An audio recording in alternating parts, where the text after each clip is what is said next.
Hi, this is Casey. And if your book marketing copy smells like BS or seems like BS or sounds like BS, you're going to turn away a lot of book buyers and lose book sales and lose fans. And I think you know what I mean by BS.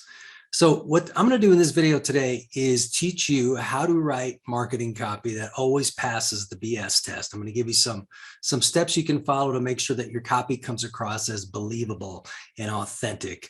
And when I say marketing copy that's BS, I just don't mean marketing copy that's dishonest or not true.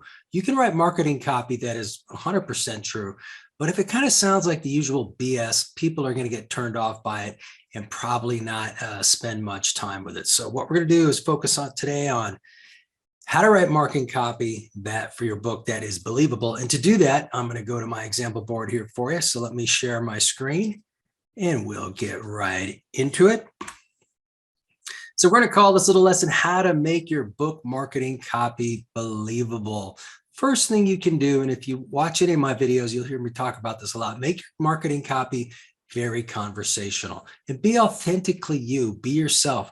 Write through a voice that sounds like you in your book. If your book is witty and you're a little witty, add some wit to your marketing copy. Make it sound very, like it's naturally you. If your book is edgy, if you're kind of an edgy person, give your marketing copy an edge. The key here is to give your marketing copy a distinct voice that matches the tone of your book, or the tone of you if those two things are one and the same. But just make sure that your marketing comes across in an honest, authentic voice that your readers can relate to. This is a big one. Check for cliches. Nothing makes your marketing copy sound like BS more than just using cliches that don't really mean anything. So check your copy. If you're using terms like it's a cut above the rest, or it's second to none, or take it to the next level, take your cooking to the next level, take your career to the next level. You hear that? It doesn't really, but you want to detail what that really means. And then, of course, the one that's kind of hot right now, I'm reading everywhere, is this is a game changer. This business principle is a game changer. This insight is a game changer. This course will be a game changer. Everybody's using that term now.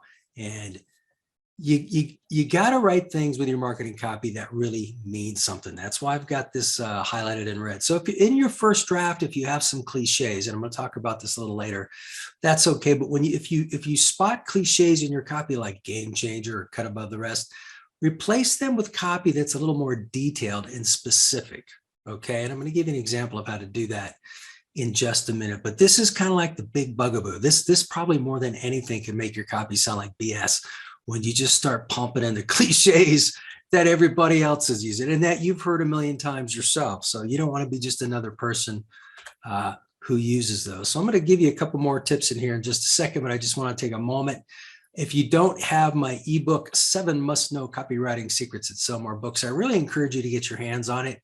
You just got to go to caseydemcheck.com/secrets, or you can pop on down into the description of this YouTube video, and I've got a link there. If you click it, it'll take you right to the page where you can download this free ebook. I got a ton of book marketing copywriting tips in there. So as you're working on your marketing copy, it'd be really cool for you to have this within arm's reach or just a click away on your desktop, whatever works for you. I think you'll like this ebook. Now back to the tips. Now I told you in the previous tip, to cut out the cliches and replace them with specific, detailed copy that means something. So this is kind of a little extension of that tip. You want to write benefit statements that are detailed and specific. This is just a little snippet from a book I worked on a few years ago called You, the Divine Genius by Carol Talbot. And we had a little bit going about how your brain is kind of like a hard drive and you can kind of, reprogram it to, this is a self-development book. So let's go through this copy real quick. We had a little headline or a subhead, reset your personal hard drive. Chances are you develop negative patterns as a child from which you've never broken free because they are ingrained in your personal hard drive. You, the Divine Genius, guides you through a self-revealing process by which you can shift up your energy, open your heart and explore life's unlimited possibilities, change your perception of who you really are. And then we get into another benefit statement. Carol makes it abundantly clear that you have the hidden ability to change the programs running at your subconscious level. Discover how to tell yourself a new life story, one in which you tap into your unending power to manifest the greatest living version of you. So you don't see any cliches in there. This is kind of detailed copy with some specific benefit statements, but you don't see things like cut above the rest or, this principle is a game changer, these kind of things. And I wrote this copy a while back. So even when I look at it now, I think, God, I could detail it a little more. But this is what, this is kind of believable copy because it doesn't have the cliches. It has a little, kind of an inspirational little voice to it. And we just stay away from, expressions that don't really mean anything, like cut above the rest, second to none, that kind of thing. So if you write those kind of phrases in your first draft or something, take the time to write copy that is a little more detailed like this. You as a reader, if you're reading this and you're interested in this book, this is going to give you a clearer picture of what you'll gain from the book than if I had pumped this with just some of those, hypey little cliche. So this is just a really important step to take to make sure your copy doesn't come across as kind of BS-y. You want to pass that BS test, as I always say. Okay, another thing you can do is check your copy for repetitive descriptors. And a great way to do this is to read your marketing copy out loud. A lot of times when you're writing marketing copy, and you might use descriptive words, like it's dynamic or it's innovative. And those words are fine, but it can come across as BS if you use them multiple times in your marketing copy. And it's easy to fall in love with the descriptive word. I do it all the time in my first drafts. But then when you read your copy out loud as you're editing it, just keep your ear open to see if you're using the same descriptive terms too many times. If you really like dynamic and innovative, just use other words that mean the same thing. Because if you keep repeating those words throughout your marketing copy, it's going to start sounding like BS. Okay. So that's just another important step that you can take. And here's another tip to make sure your copy comes across as believable. Write it like you're going to read your copy to 10 book buyers. So just imagine if you've written your marketing copy, it's completed, and you got to sit down in a chair and 10 potential book buyers are sitting out in front of you and you have to read your copy to them. Okay, that kind of puts you on the spot a little bit. So that right there, if you had to sit in front of 10 people, you're not going to sit there and say it's a cut above the rest or, hey, it's a game changer, because those people are going to say, what do you mean by that? It's a game changer. How? And you're going to have to then follow up and give them that level of detail that I was talking about. So just avoid the cliches, get into the level of detail.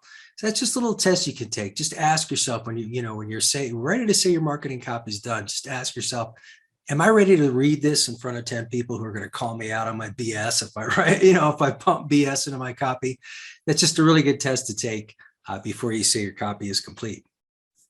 Okay, lastly, again, I say this all the time. Good writing is rewriting. Great rewriting is rewriting some more.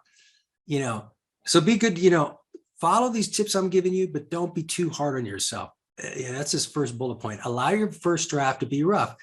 Get rid of the cliches and add specific detail, but you can do that in follow-up drafts. So when you write your first draft, if the first thought in your head is throw, cut above the rest or something, you could throw that in there just to keep your progress going, knowing you're going to come back in your revisions and replace it with more specific, detailed copy. So again, if your first draft is a little rough and it doesn't have all the detail you want, that's okay. That's what rewriting and doing more rewriting is for. And as you're going through that rewrite process, again, you want to make sure everything you write is believable and it means something. And when you provide your readers with some specific detail, it's going to sound more believable. Then here's a little quick tip on length. Everybody's always asked me, does my copy have to be really short because nobody reads? No, it needs, always think of this. Your copy can't be too long. It can only be too boring. Okay. But it's always good to be concise with your thoughts. Say what you need to say and then stop. But make sure everything you write is adding to the flow of your copy. Make sure there's detail in there that's going to help your readers make an informed buying decision. Make sure all your copy means something and then say what you need to say, but then cut it off. Okay, I hope these tips have been helpful for you. And I think if you incorporate these tips into your game when you write your marketing copy, it will always pass what I call the BS test. So I've got other videos over here on the YouTube channel that you can check out. I encourage you to do that. They're loaded with a lot of tips that I think will really help you out with your book marketing copy. Soak up all the information and then take a lot of action and make things happen.